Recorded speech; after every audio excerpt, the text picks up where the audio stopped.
Okay. So we're in the intermediate days of the holidays of Pesach. Pesach goes on to 8 days for the diaspora. I guess mainline Judaism today will say that you can lax in some of the mitzvot, like tefillin, for example. Or do we put on tefillin during these intermediate days of the holidays of the Hag? So that's an interesting question. In Israel, people have adopted not to put on tefillin. Almost everyone in Eretz Israel doesn't wear tefillin during Chol Hamoed. Let's put it like this. The halacha doesn't say not to put on tefillin during Chol Hamoed. The first source that ever said this was the Zohar. And it was made popular by the Arizal, and I believe that this is how the Shulchan Aruch brings it down. That because tefillin are understood to be an ot is a sign that Chol Hamoed itself is an ot. Now, the Gemara does talk about that Yom Tovim are also considered an ot. An ot means a sign.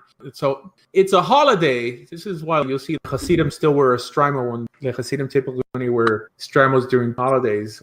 They'll wear it during Chol Hamoed. There's many people who won't work, but you're allowed to work during Chol Hamoed. And according to the Talmud, you're supposed to continue putting on tefillin. The Arizal and the Zohar, and then this is how the Shulchan Aruch Paskin says that because Chol Hamoed is also understood as an ot that becomes the sign for you instead of tefillin. But this is a new teaching. New teaching in regards to Jewish law. If you're viewing Jewish law as starting with the Braitot and the Mishnah after the destruction of the Second Temple, you're talking about from the 14, 15, 1600s. In America, I would say probably 30% of the people put on tefillin still, and 70% don't. In Israel, it's probably like 95% who don't put it on. Actually, the Ramah holds that you have to put on tefillin during Chol Hamoed. It's interesting how the Ramah, being a commentary, or at least the Mapah being a commentary to Shulchan Aruch, actually sticks to the actual halakha, but almost like a minhag amongst Ashkenazim. And this is why in Eretz Yisrael, most of them do not put it on, because the minhag there, or if one was going to follow the majority, they do what Sephardim are doing, just because the vast majority of Jews in Israel are Sephardi. So if you ask me, what's the halakha? The halakha is to put on tefillin. According to the Rambam, you put on tefillin. According to the Gemara, according to the Mishnah, you put on tefillin. According to Shulchan Aruch, the Shulchan Aruch passes like the Zohar. How do you feel about, some would say that you should put on tefillin, but you should do it in private, not with a minyan? I'm not sure the source for that. I've heard of people saying putting on tefillin without a bracha. I don't understand what's the issue. If a later source that's not the Talmud tells you to do something that contradicts what the Mishnah says, you toss it out. The prohibition of adding to the law also is a prohibition on adding to the oral law. The oral law are the rulings put into place by the court that appear in the Mishnah. You can't contradict that in the Mishnah, of course, can't contradict the Torah, but you can't have a later book to give these guys the benefit of the doubt. They believe the Zohar was written by Rabbi Shimon Bar Yochai. Rabbi Shimon Bar Yochai was a contemporary of Rabbi Akiva. He was a Tana, he had Smicha, and he even sat on the Sanhedrin. The difference is, that's not how law is generated in Judaism. It's not the opinion of one person. They have to be voted into existence. That's why it's a court. So even if it was, and I don't believe the Zohar was written by the Rashbi, I believe it was written by Moses de Leon in 1270, the Common Era. But even if it was written by Rabbi Shimon Bar Yochai, it would just be his opinion. And that kind of contradicts what the court rules. Fair enough. Would it make a difference? Would it make a difference if the Zohar was written by Moshe ben Leon? No, it doesn't really matter who it's written by. Okay. Right? I actually view the Zohar just like a book of Midrashim. Just like Ein Yaakov, which is a collection of all the Midrashim or Agadot that appear in the Talmud. That's how I view the Zohar. There's a lot of pretty things in the Zohar. There's a lot of silly things in the Zohar. There's a lot of nice things in the Talmud. There's a lot of silly things in the Talmud. The only important stuff are the rulings. It doesn't really matter if it appears in the Talmud. The Talmud is a combination of the Mishnah and the Gemara. The Gemara is the commentary to the Mishnah. The Mishnah is the source. If you want it straight halacha, I'm not talking about Mishnah Torah. I'm talking about the Mishnah. People say, how about the Braitot? So the Braitot are rulings that didn't make it into the Mishnah. The rulings within the Braitot that are binding are called Toseftot. That's splitting hairs. But it's the Mishnah that is what we call the oral law. Oral law, I don't even like calling it that. What we call halacha. If it's not in halacha and it's not in the Torah, it's optional to believe. But that means I can't bash you over the head for keeping something in the Zohar, but it's not going against something in the Torah.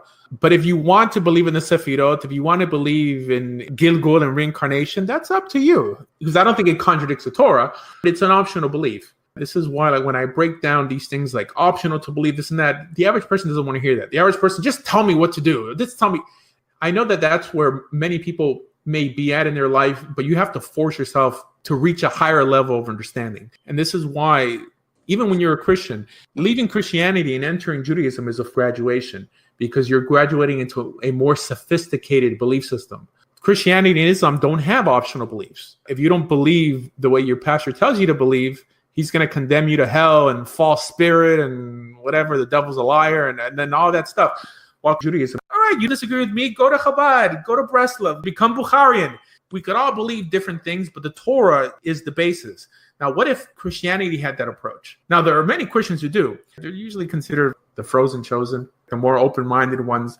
They're like, okay, become Presbyterian, become Methodist, become Pentecostal. You're still a body of Christ. Vast majority of Christians don't teach that. But more Jews teach like that than Christians do. That, you know what? Life's too short. Let's unite on something. From a Jewish perspective, that would be the Torah and Halacha. And it doesn't matter what you believe about mysticism and who your Rebbe is and who the Messiah is. It's all nonsense. As long as we're keeping Torah, we're keeping the holidays. My kids are marrying your kids. That's what it's about. Progressing in a uniform manner, because repairing the world is a team effort. This is why when I hear these people on YouTube, oh, well, if you're not learning from these two rabbis, then it's all sheker and it's all... Okay, you know who I'm talking about. It's just this primitive approach, and I watch it because it's entertaining. It's so destructive.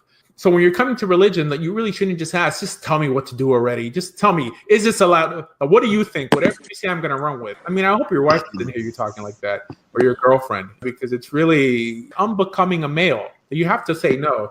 There are no quick answers for tough questions. You have to ask, whose opinion was that? When was it said? Is this binding, or is it optional to believe?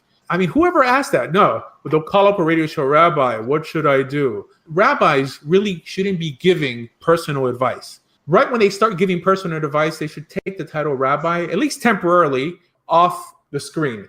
Because it's not like I'm not telling you this advice as a rabbi. I'm giving you advice as a life coach. The vast majority of rabbis online, they're life coaches. The job of a rabbi is only to give you the law. He's there to give you data.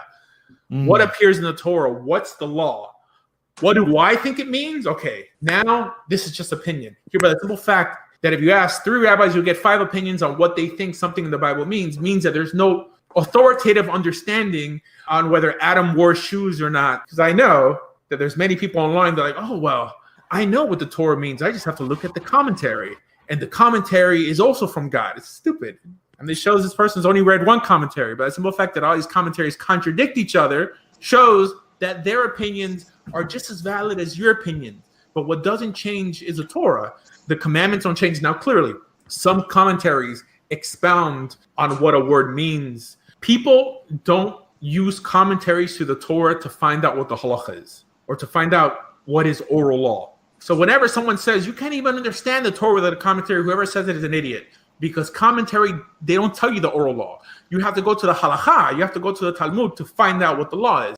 Now, a commentator could quote a law from the Talmud, but he's not extracting law from a pasuk in the Chumash. What commentators do 90% of the time is gather all these midrashim. The proper word is agadot, folklore and legend, and they try to fill in the gray area that appears in the Chumash.